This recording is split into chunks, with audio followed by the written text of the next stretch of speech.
জীবনে কঠিন সব বাধা আসে, তোমায় ধ্বংস করতে নয়, বরং তোমার ভিতরের লুকানো শক্তিকে অনুধাবন করাতে। বাধা সমূহকে দেখাও যে তুমিও কম কঠিন নও। যদি সূর্যের মতো উজ্জ্বল হতে চাও, তাহলে তোমাকেই প্রথমে সূর্যের মতো পড়তে হবে। বৃষ্টির সময় প্রত্যেক পাখি কোথাও না কোথাও আশ্রয় খোঁজে, কিন্তু ঈগল মেঘের উপর দিয়ে উড়ে বৃষ্টিকে এড়িয়ে যায়।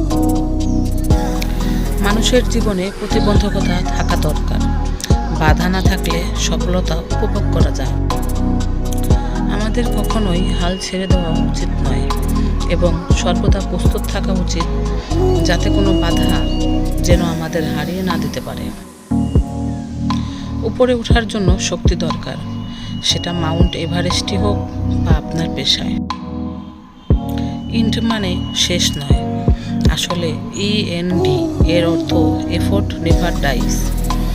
উত্তর হিসাবে যদি আপনি নো পান, তবে নো বলতে বোঝায় নেক্সট অপরচুনিটি। আমি সুদর্শন লোক নই, তবে সাহায্যের প্রয়োজন এমন কাউকে আমি নিজের হাত দিতে পারি। সৌন্দর্য হৃদয়ে থাকে, মুখে নয়। আসুন আমরা আজকে ত্যাগ করি, যাতে আমাদের বাচ্চারা আরও উন্নত আগামীকাল পায়।